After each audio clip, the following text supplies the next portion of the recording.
राज्यसभा के लिए लॉबिंग में जुटे कुलदीप। दिल्ली में कुलदीप बिश्नोई ने डाला डेरा। क्या किरण चौधरी के आने से राह हुई कठिन? क्या राज्यसभा तक पहुंच पाएंगे कुलदीप? हरियाणा में राज्यसभा और विधानसभा चुनाव से पहले कुलदीप बिश्नोई दिल्ली में लॉबिंग कर रहे हैं।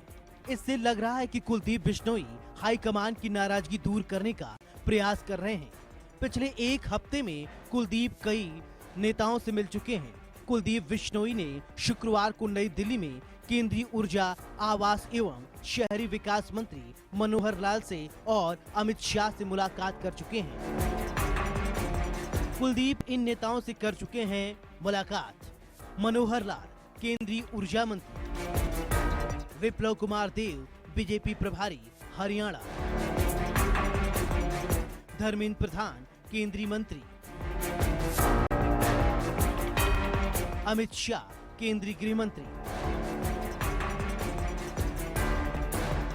बीजेपी नेता कुलदीप बिश्नोई पिछले 4 दिन से दिल्ली में डेरा डाले हुए हैं। इस दौरान उन्होंने बीजेपी के शीर्ष नेतृत्व और हरियाणा के चुनाव प्रभारियों से मुलाकात की है। उनकी इन मुलाकातों को राज्यसभा के लिए दावेदारी और विधानसभा चुनाव में अपने कुछ लोगों को टिकट दिलाने की मांग से जोड़ा जा रहा है।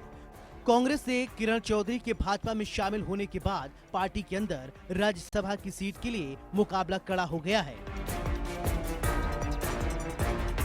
वहीं सियासी हलकों में ये भी चर्चा है कि हिसार लोकसभा सीट का चुनाव हारने और रणजीत चौटाला की ओर से भीतरघात के आरोप लगाने के बाद से पार्टी हाईकमान नाखुश है।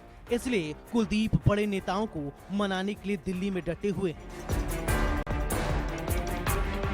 आदमपुर उपचुनाव में बेटे भव्य बिश्नोई को जीत दिलाकर विधानसभा में भेजने के बाद कुलदीप भव्य को मंत्री बनाने की आस लगाए बैठे थे, जिसमें उन्हें कामयाबी नहीं मिली थी। इसके बाद लोकसभा चुनाव में भी हिसार सीट पर कुलदीप बिश्नोई प्रबल दावेदारों में से एक थे, लेकिन गृह मंत्री अमित शाह और रणजीत चौटाला की नजदीकियों के चलते उनके स्थान पर रणजीत को टिकट दी गई।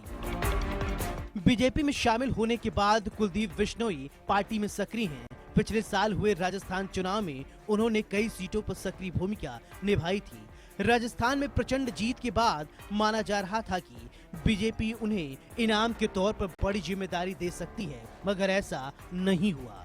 वहीं सीएम सैनी सरकार के नेतृत्व में जब मंत्रिमंडल का गठन हुआ तो उन्होंने अपने बेटे और विधायक भव्य बिश्नोई को मंत्री बनाने के लिए लॉबिंग की, मगर बात सिरे नहीं चढ़ सकी। विधानसभा चुनाव में उनके बेटे को दोबारा टिकट मिलना तय है।